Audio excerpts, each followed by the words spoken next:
Welcome to the Portal's Practice Gym. I'm here with Rita Lampen, and we decided to just turn the recording on and go live and do a practice to share with you the idea of the nested self practice and the tethered self practice. So these are two practices in one. And so we want to talk for a bit about how the practice emerged and describe some of the benefits and the reason why to engage in this practice, and then invite Rita to actually lead us through the practice. So how about this, Rita, as a game plan for the next little while? Brilliant. Let's go for it. Okay. So the nested and the tethered self practice emerged in, the first time I shared it was we were in the middle of a large conference, and the context was we were actually looking at the broader ecology of practices, spiritual practices, as part of what we humans are called into at this time, in these times of change, evolutionary change, and also as we are sensing that new capacities and new capabilities are coming online for human life, all while we are tasked and challenged in whole new ways. And so therefore, it's insufficient to just talk about philosophical and spiritual ideas. What becomes so very important is that we become grounded in our practices and that we live into the ecology of practices and the embodied practices that we bring to life every day. And when we talk about spiritual practices, just to put it in context, they include meditation practices, contemplation practices, prayer practices, self-alignment and self-balancing practices, and many more.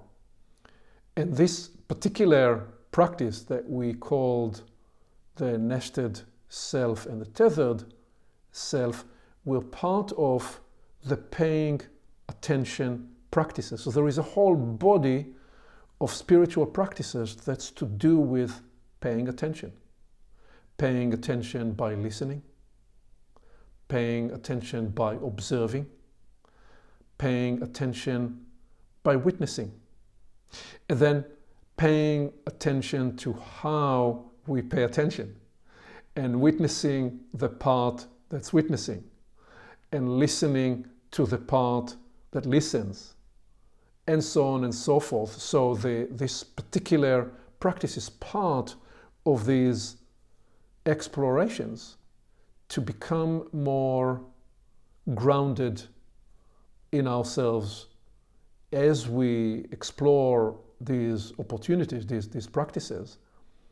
And particularly because so much of this day and age and this environment now in the world, when you live a busy life, people often find themselves rushing from one thing to the next, preoccupied in their mind with what they need to do after what they're doing now and what they need to do after that. I once called this the purgatory of never-ending preoccupation with the next. So people are never actually in this moment in what they do.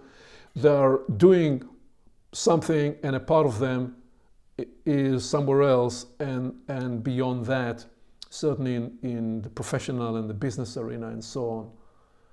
And so what we engaged in this paying attention practice is a way of bringing yourself back to be grounded in yourself, right here, right now, and truly settled deep inside you, such that you are able to source your natural intelligence and your natural buoyancy and resilience and the greater intuitive and creative capacities that are always there, naturally available, and just when we rush and are fragmented with so many needs of life and living, they get somewhat disjointed. So this sense of getting regrounded and retethered, and as a result of that being more intact in yourself, more whole in yourself, finding that sense of wholeness, body, mind, soul, spirit, and all the inner lives. So this is what was behind this practice. And in this practice, we are actually accessing the recognition, the known fact that we do not end right here. We are much more than the physical being that we are. We are, in actuality, an energy being. And our energy being extends to the energy field, often also called the aura. And not only that, we are a living, breathing, evolving, shape-shifting, transforming, energetic being on the inside our body. And everything we feel, everything we think, everything we do continually is powered by energy that has also its appearance and manifestation in the energy field. And if you are practicing and training to actually see the energy field, it's one thing. In this particular paying attention practice, we are bringing set of imagery, so you can visualize and create an imagery that very much mirrors what actually happens in the energy field, and that then releases you to power, to source in a fuller way who you are energetically on the inside. And then one more specific nuanced awareness here is, so there is now knowledge in brain science of the homunculus. That's the little person that's visualized by the motor cortex in the brain. That is the visualization that the motor cortex creates in the brain, in each of our brains, based on the neural traffic and pathway that we generate. If you like, it's the generative model of the motor cortex. And that's why when you visualize it, you'll see very large hands, because in modern life, we do so much with our hands, even more so in this electronic computer age. Possibly at different times when people used to run a lot and do much more with their feet, the feet would be even larger, and the feet still is quite largely manifesting and expressed in the homunculus. So what we are proposing is that there is a similar energetic hologramic visualization of the model that you are right here in the area of the solar plexus. And we're actually going to describe, Rita is going to describe in the practice, the nested self, and she's going to refer and invite you to imagine the nested self as the little person that energetically, hologramically is generated right here in the solar plexus. And we will, through the imagery, through the practice, describe that this person can sometimes, little person can sometimes be seated deep inside you. And when you go about and rush in life, sometimes it will be just at the edge of your energy field when you feel that you're under pressure to meet the world, sometimes to confront the world, and or sometimes when your mind wanders to something else, somewhere else with anxiety and worry about what you may need to do in an hour or 2 days, actually it leaves you and it goes there into this space. And that's why we want to retether it, reground it in yourself, deep inside you. So that's the nested self. The tethered self is an add-on imagery that we will bring into the practice later, where there is a thread that in that imagery paints a tethering connection, a cord that connects you to what you may choose to imagine as the point of origin from which the creative life, the creative spirit life that you are, the creative light that you are, emanates and originates. So we're going to harness and bring these dimensions into the practice. And the power and the beauty of it, again, is giving you a space to breathe into and experience these invisible dimensions, invisible inner lives that you are. Recognize them, acknowledge them, and make the space to pay attention to them, because they serve you all the days of your life so much. There is something powerful that occurs when we pay attention to these inner lives and welcome them back into the larger orchestra that we are. So that's a bit of the story of the background of how the practice emerged and some of the logic and the reason behind it. What would you want to add at this point, Rita, to the practice we are developing and sharing here? Well, I think to say a little bit about how this dialogue, how this conversation then ensued, because I was in the seminar where Aviv first introduced the practice of these different selves.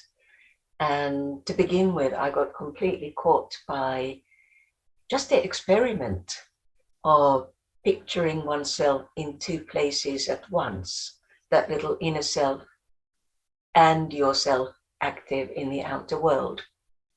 And I just started practicing and found a very special kind of a grounding, as well as the excitement of practicing something new and experiencing how it's different each time, and how practice literally means to practice, that it's not something that is finished and perfect, but you're trying something out and then you're trying something out again, and it develops with you and you develop with it. And when the other part, the oneself, somewhere where each life, this life, your life, all life originates from, that introduced a very special kind of perspective and a very special kind of inner settlement and quiet that seemed to come with that perspective. And I would say it's still very much just an ongoing exploration, not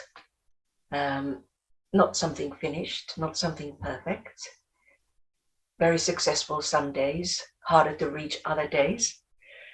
And so we've been having an ongoing conversation, discovering more and finding more dimension and more facets into it. So that's where this exploration at this time is. This is where we find ourselves on the map. Yeah, beautiful. And you've created beautiful drawings and different ways of visualizing, and we will bring up on screen, after you lead us through the practice, one way to visualize it. We don't want to actually do it before the practice. We want to give you the freedom to imagine when Rita is going to lead you through the practice, free of any association, and then we will give you the imagery, one way to see this. And the beauty of what Rita is doing with the drawings is you created drawings from different angles, because we're dealing with a, well, at least three-dimensional. It's actually not three-dimensional, it's more 4 or 5-dimensional hologramic picture. And the beauty is that we can visualize it from outside of ourselves, from inside ourselves, from one side of ourselves, and all those angles are part of actually creating the inner scaffolds, the inner structure that brings to life the living registration and what you describe with the idea of a practice, which is a discovery lab. There isn't a wrong way to do this. So you cannot fail when you go through this practice. It is simply a process of discovery. So I think with that, we are ready for you to lead us through the step-by-step discovery of the practice and come along for the ride. Enjoy the discovery. Just one more little word about the discovery. If something completely different arises to what is being described, pay attention. It may well have something to say to you in particular. So don't dismiss it if it's different to the way I might be describing at this point. Let me just build this point. It is such a too delicious opportunity for me to miss what you are inviting us to recognize whenever we enter a practice space. We have a tendency, because we are products of a culture that's very much based in right and wrong. So we like to should all over ourselves by what we think we should be doing. And you're saying, well, actually listen inside, relax into this playfully. If something comes up, it may be relevant, perhaps it's not relevant, but perhaps it is relevant, and it's for you to discover. So don't shut it down, don't suppress, pay attention, listen, engage with curiosity with the practice, because you may have creative intuition that will arise for you in this journey that's unique to you, and you want to find a way to integrate it. And that's how I will place the bigger context of the invitation I sensed you offered. So please. So, just to prepare, take a few deep breaths in your own time. And just observe the quality of the breath, the depth of it, where it goes in your lungs and inside your rib cage. And as you observe your breath, just notice where you are in space. In the room that you're in, you might be sitting, you might be standing, you might be lying down. Just notice the space that you occupy.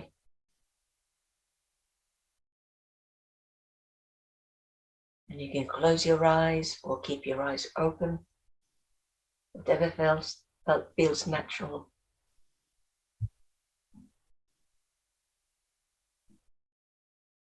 And in the space that you occupy,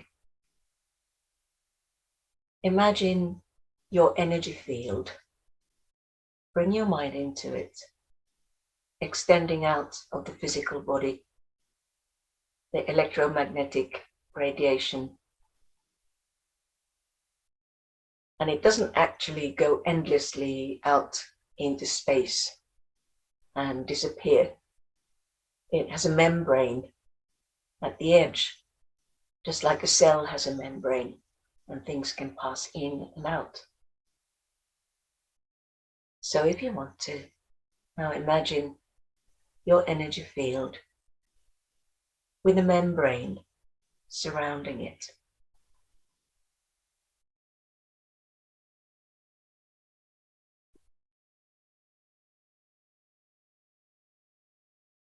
And you can do it in your mind, you can do it with your hands. Again, you can stand up if it helps, or stay seated.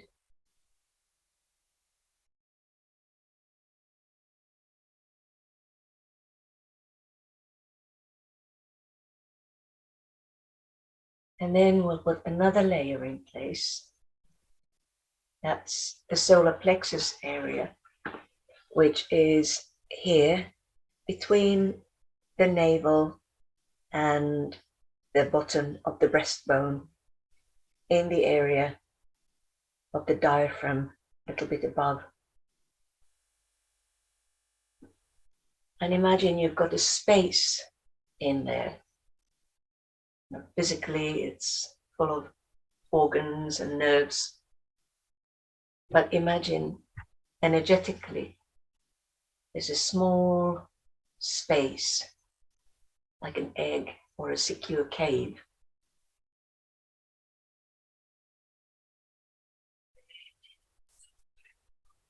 And as you imagine it, just take a few breaths again, as you picture that space inside you.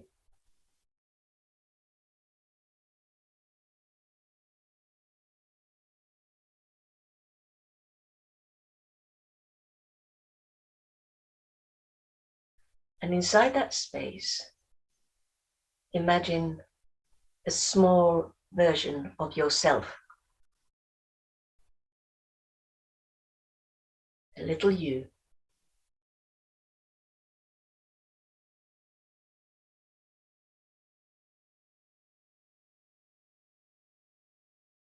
And the first practice is, as you go about living your life, from time to time, come back to that space. Imagine that little you, and at the same time, imagine you out there meeting the world with the edge of your electromagnetic field.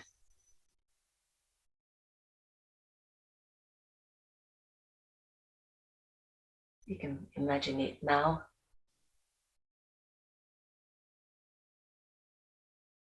You can imagine it in quiet times, like a small meditation. Spend time with it so it becomes part of your life and how you go about things. And as you practice, you might want to come back to it when you are out there busy, running about, meeting the world, doing what you need to do. Remember this little you in the solar plexus area, observing and connected to, like through a fine wire or like a trace, always connected to that you out there on the edge of your radiation.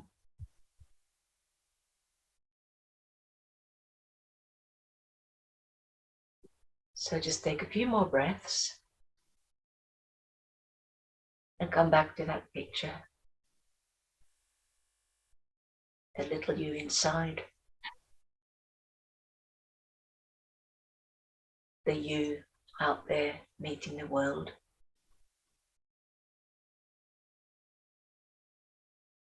And it might be that for some time you would only want to explore this one.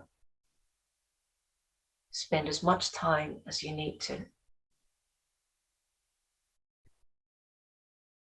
But there's another level that you can take up, another dimension. As you sit there inside your electromagnetic egg, in the house and in the room where you are in, try sending your mind out of this space where you are on the planet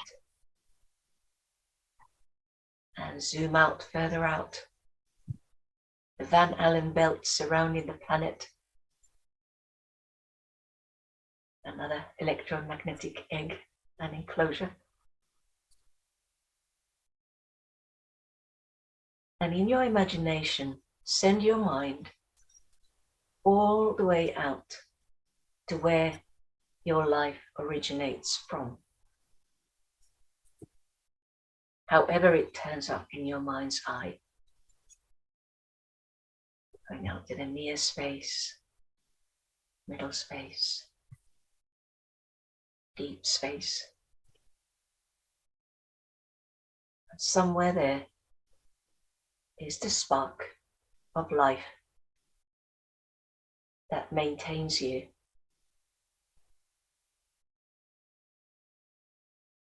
And now imagine like a wire or a trace or a fine filament from that little you within your solar plexus area,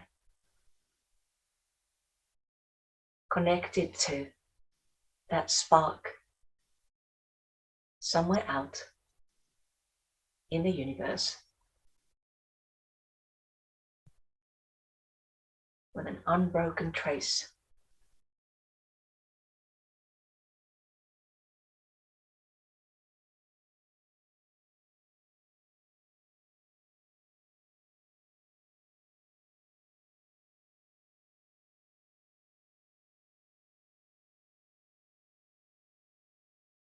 And as that picture begins to turn up to you, notice, how does it make you feel?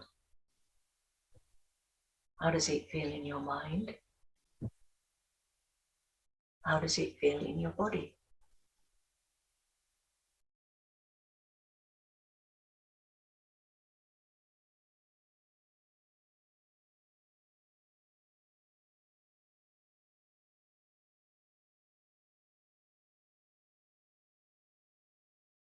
Now, even more dimensions can be possible. You can imagine yourself within the solar plexus, connected by trace to the active you in everyday life, meeting the world on the edge of your radiation. And at the same time, connected by a trace to the origination of your life and all life in the universe.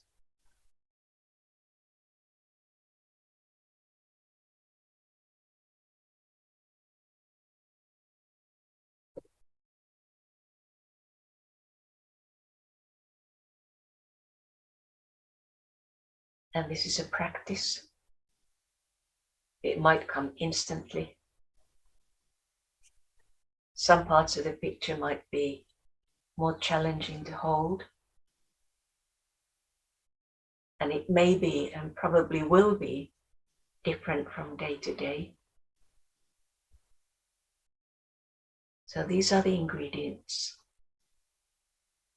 within you, the little you, in its enclosed safe space,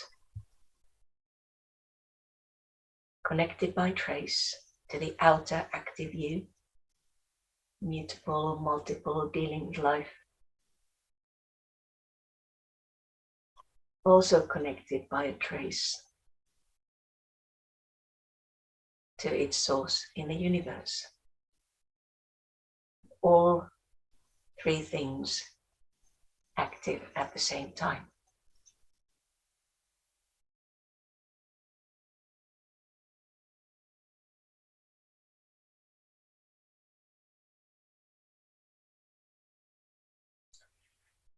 And after doing the practice, you may want to take a deep breath. You might feel the need to just stretch out.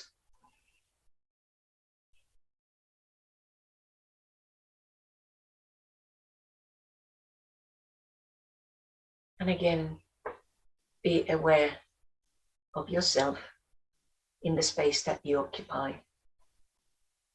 But now with the new awarenesses of the small you within, the active you on the outside, and the connective you somewhere in the universe.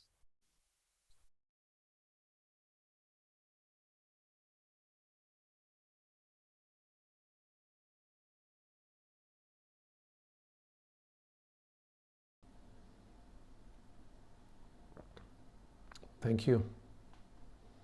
Thank you, Rita. So this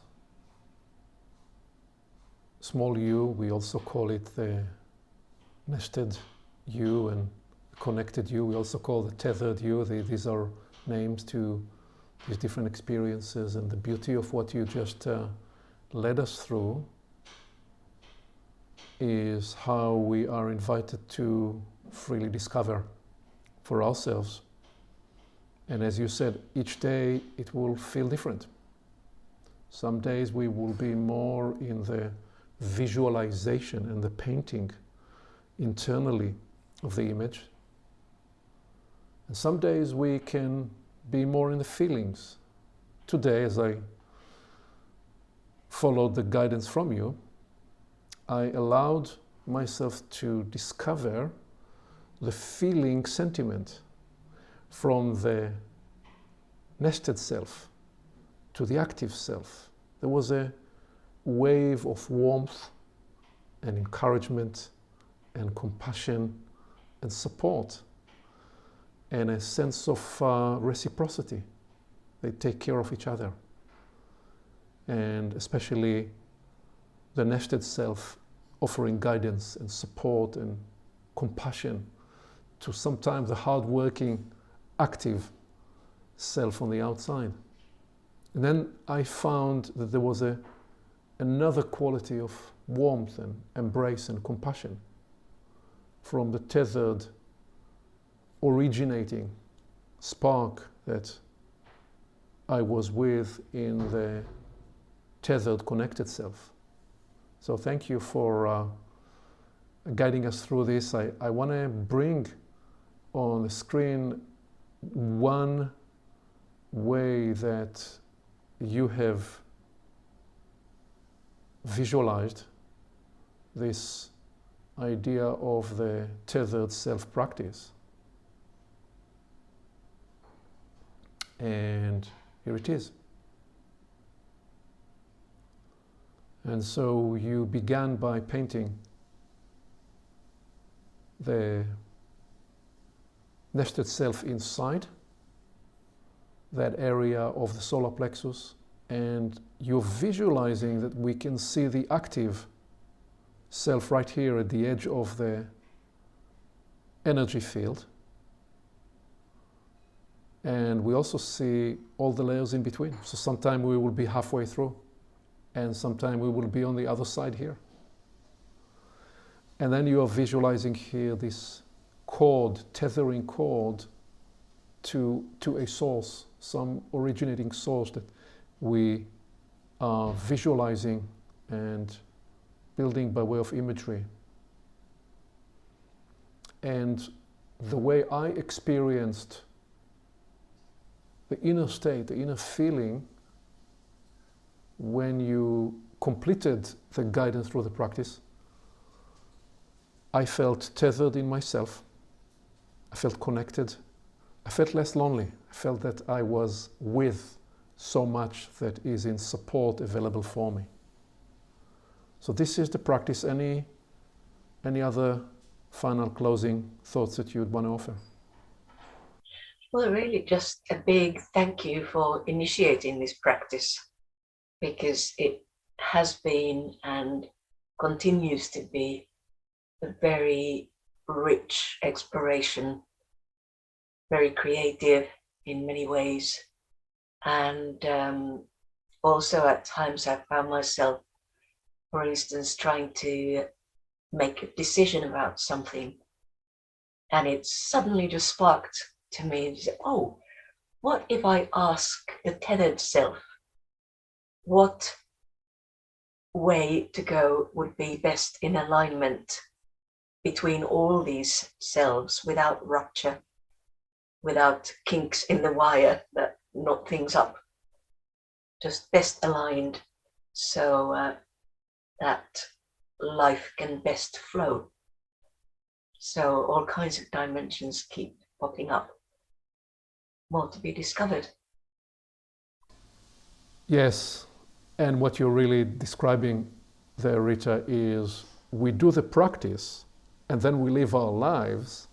And the beauty is when we integrate the practice inside the living of a life. So we sanctify the living of a life with the power of a practice in the example you just gave. seeking clarity, and inner guidance about a decision. And there are many other applications. So we will come back at some point and share the next step evolution of the practice, including other inner scaffolds and structures. And for example, how we can use this practice in listening, in observing, in witnessing, and in a variety of different ways. So thank you very much. And again, discover for yourself the practice, write to us, share with us your insights and discoveries. Be part of the growing practice gym and discovery laboratory of the Portals project. Until next, thank you very much. Thank you.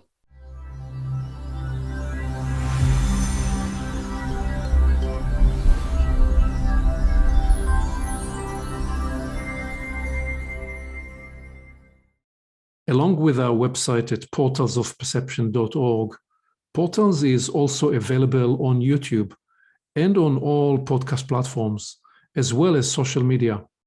You can become an active member and join the conversation in community events. And you can help us get the word out by liking this content and by sharing it with your friends.